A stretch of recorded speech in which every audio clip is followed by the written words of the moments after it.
breaking news right now from today's TMJ4. The Brewers have hired a new manager. And that is Ken Macha taking his seat. He was a longtime manager for the Oakland A's, very successful, winning record. In fact, won 2 division titles.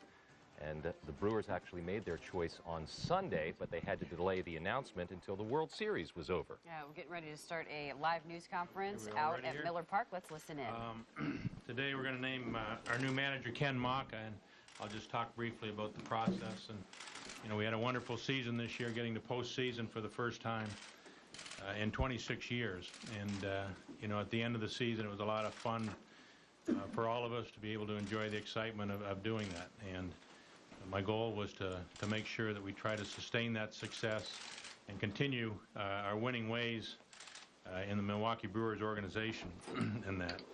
And so when the managerial position was open, I got a lot of phone calls, I got a lot of resumes, I got a lot of recommendations from a lot of people who have had a lot of success as managers in the major leagues and that. And it came down, I went through a lot of the resumes, went through, took a lot of phone calls, did my due diligence, made a lot of, took some of the recommendations from people. In the end, I zeroed in on 3 people, on Ken Macha, Bob Brenly, and Willie Randolph. And it was a very tough call in that, but in the end, you know, Ken Macha was our choice to be the new manager of the Milwaukee Brewers. Now, Ken has 35 years of playing, coaching, and managing experience. Played with the Pirates, Montreal, played in Japan. Coached in Montreal, California, and Oakland.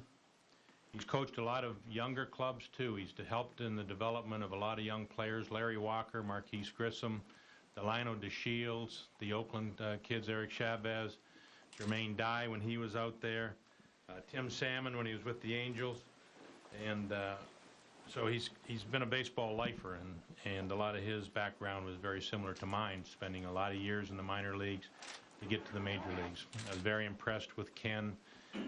One part of his resume, when he had been coaching in the major leagues for 8 years, he made the decision to go back to the minor leagues and manage for 4 years, and managed 2 years in AA and 2 years in AAA.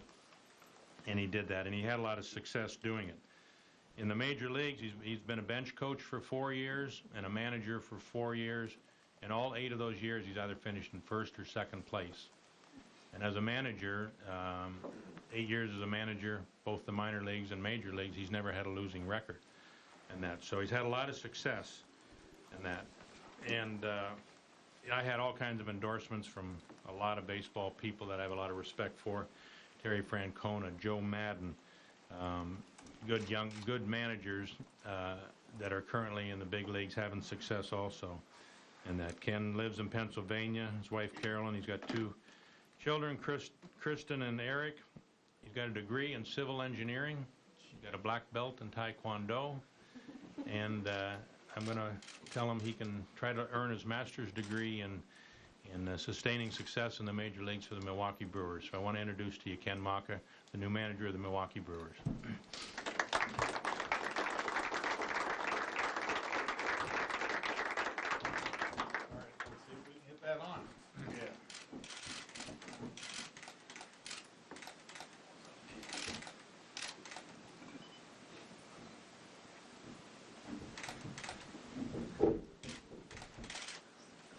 Usually wears number 39. He was telling me the story. It was Dave Parker's jersey. They just gave him the biggest jersey they had, and that's how you originally wore 39.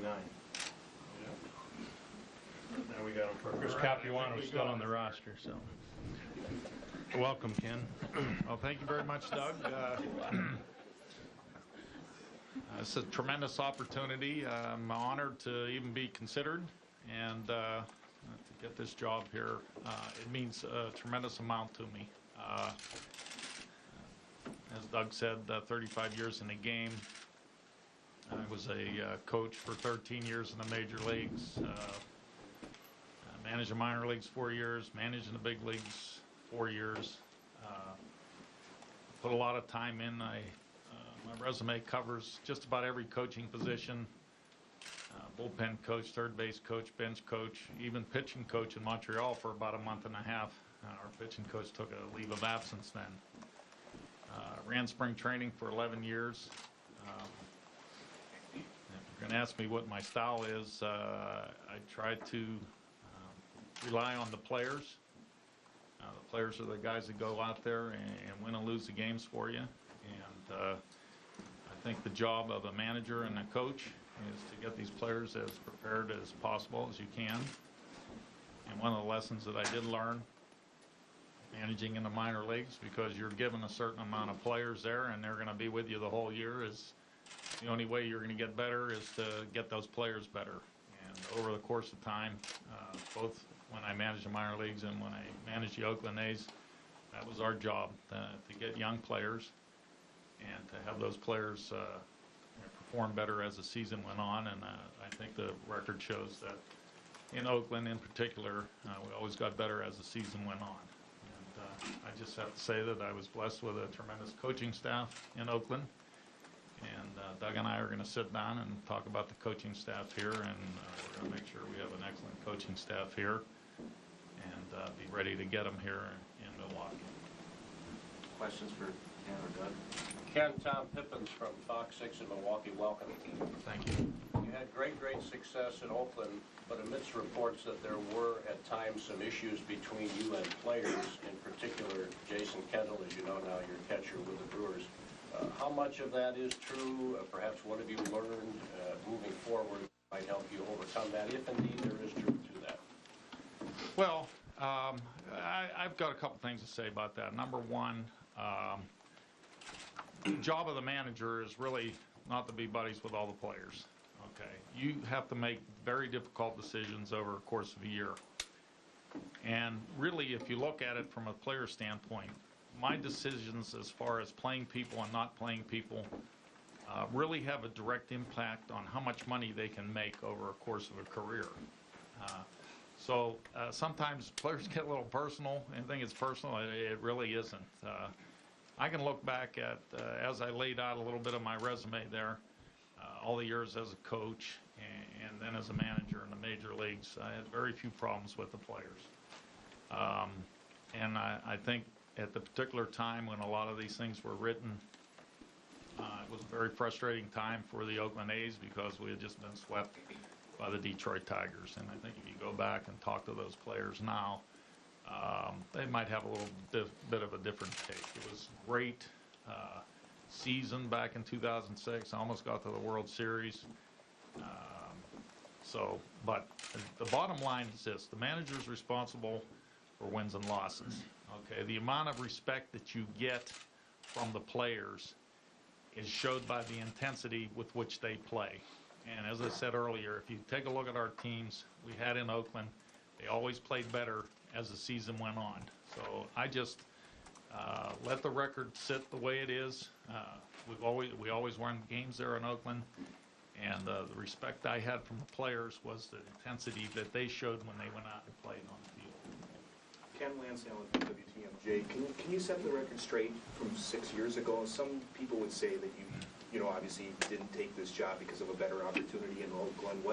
What happened, or how do you view what happened 6 years ago? Okay, that's also a good question. 6 years ago, I was interviewed 5 places.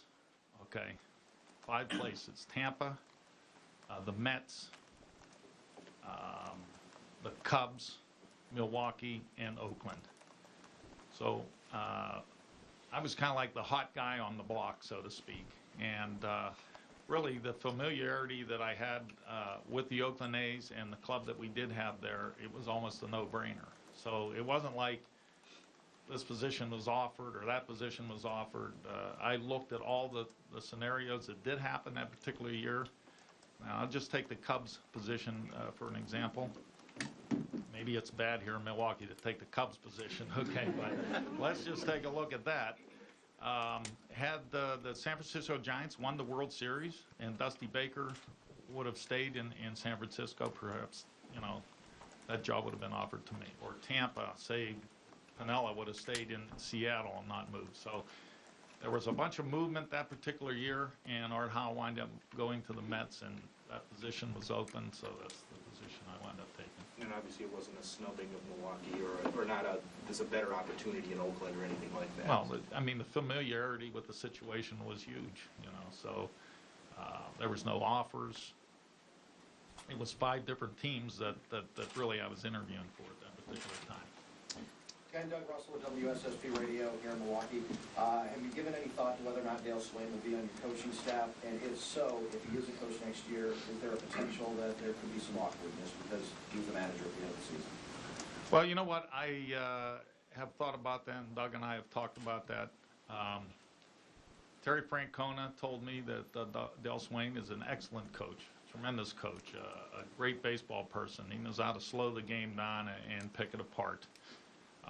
And I've talked to Dell straightforward, just him and I.